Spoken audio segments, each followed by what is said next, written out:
I put a video out a while ago with some ideas for piano resolutions for 2022, and so many people got in touch with me to say that the one that they most needed to do was to slow down, but they found it really hard to do. So I decided today to do a video on using the metronome, because I think it's the most underrated but effective technique that you have for practicing. And it's going to help you so much with that slow practice that has to be done. I know that lots of you are either unsure of how to use the metronome or you've tried it and gotten frustrated. So in this video I'm going to lay out why you should use the metronome to practice, how to get started with it, how to apply it in practice and what that looks like. Later on I'll demonstrate how I use it in my own practice and what it might look like on something at around grade 1 level as well. So let's start by looking at the benefits of using a metronome to practice with.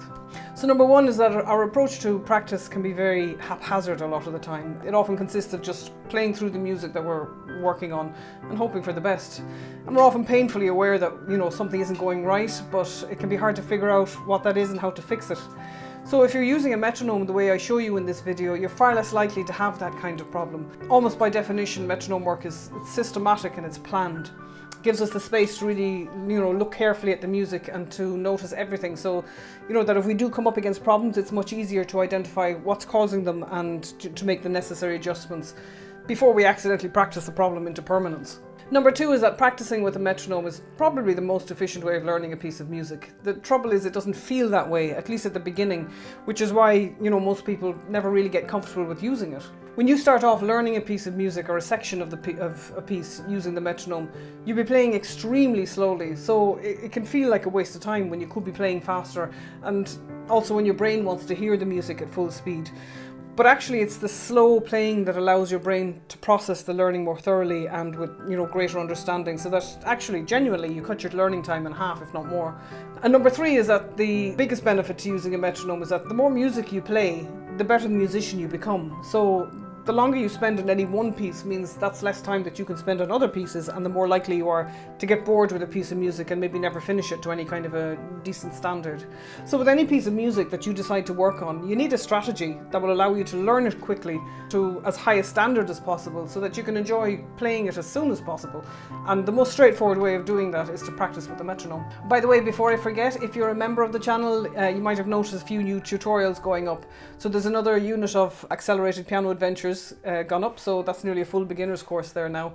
And there's a really lovely learn by rote piece by Paula Dreyer that you might have seen actually if you're on my mailing list.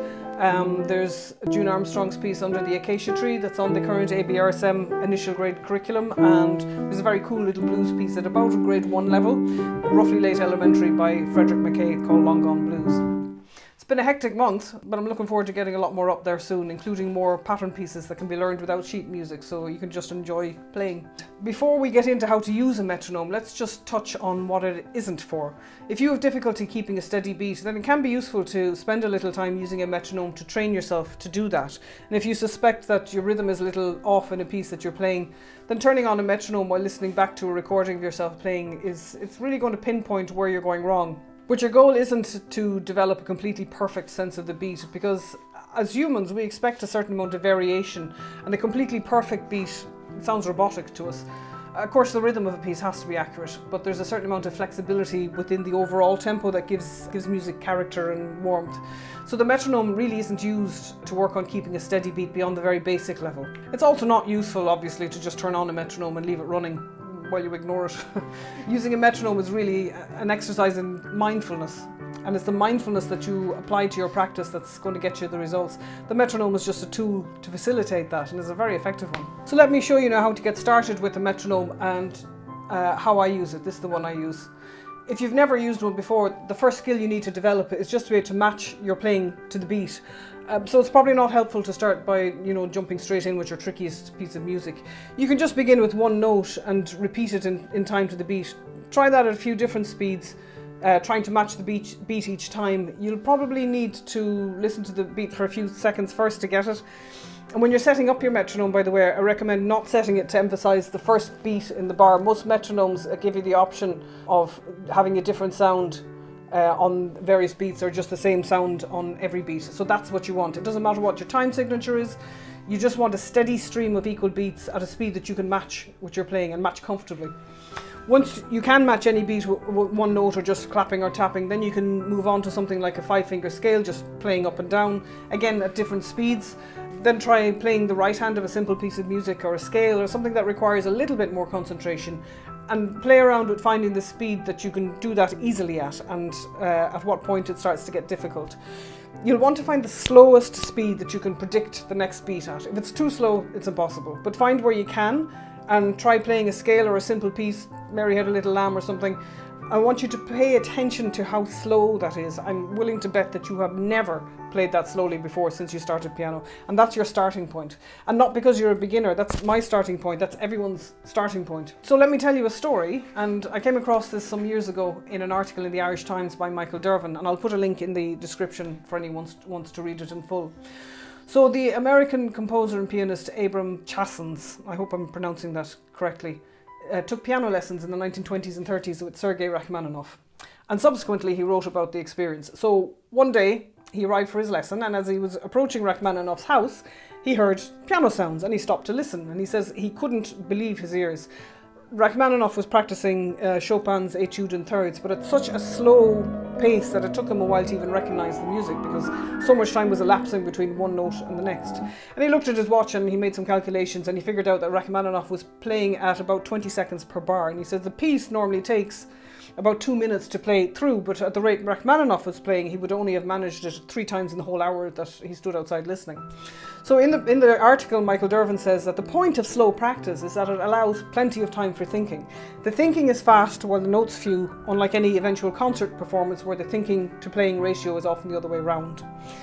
At Rachmaninoff's level, he may have been thinking about the quality of sound, touch, resonance, emotion, whereas if you're in the beginning stages, you might be focused on note identification, rhythm, dynamics, articulation.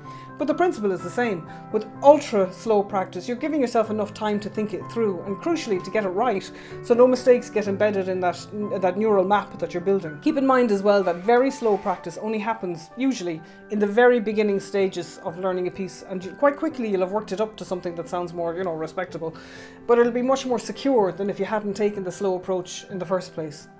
So anyway, once you can play your piece, or more likely the section of the piece that you're working on, because you don't want to apply this to too long a section of music, so maybe 4 bars or so, or less if there's a lot going on in the section that you're working on. Maybe 1 bar is enough. Once you can play that correctly and comfortably at your slowest speed, then you can notch up the tempo by about 3 beats. And repeat it at that speed until it's comfortable, which may be just one playing, playing slowly enough, that will happen straight away. If it's a struggle, then either slow it down again, or you may actually need to turn off the metronome and maybe familiarise yourself a bit more with the notes and the fingering, etc., and then start again with the metronome. Because of course playing in time with the metronome adds an extra layer of difficulty, and you'll often find that once you've done your metronome practice and you're rewarding yourself with a playthrough without it, it'll actually feel much easier.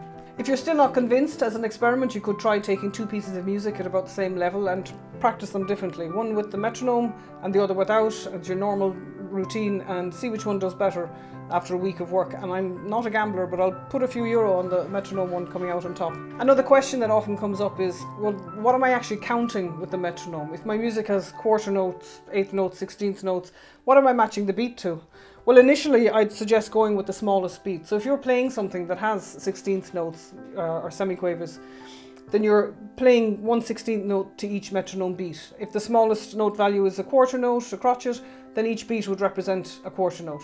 So do the maths on it first so that you know how long you're holding other notes for. So if you're matching 16th notes to the beat, then a quarter note is going to be held for 4 beats, and an 8th note will be held for 2 beats, and so on. As you get faster though, you might find that it gets too hard to match very small note values like 16th notes to a metronome beat, so then you might adjust to match it instead to an 8th note or a quarter note instead, and then you're playing 2 or 4 16th notes within each metronome beat respectively. Okay, so I know this is very technical sounding, it's much easier to do than to explain, so let's go to the piano and we'll put it into practice. I'm going to start by showing you my metronome practice on a couple of bars of a piece that I'm just starting to work on. It's current ABRSM grade 8 piece by Helen Hopekirk. It's called Air Number 3, just so you can see how I integrate metronome work into my own process. And then we look at a grade 1 piece, one that many of you will come across at some stage, is Minuet in G by Petzold from the Anna Magdalena notebook. So I'll be employing some fast forwarding when I go to edit this so you don't fall asleep watching it, but it's really absorbing to do yourself, so bear with me.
So there you have it. It's a practice technique that's easier to do than to explain, and also it's one that gets easier the more you use it. So I hope you'll give it a chance, because it really is worthwhile. Remember to keep it simple, just a simple beat, no bells or whistles, and the point of it is to give a systematic and effective way to get the nuts and bolts of a piece securely learned, so then you can focus on the expression and what you want to communicate with it. As always, I'd love to hear how you get on and your thoughts about it, so do leave me a comment and I'll get back to you. Best of luck with it and happy practicing.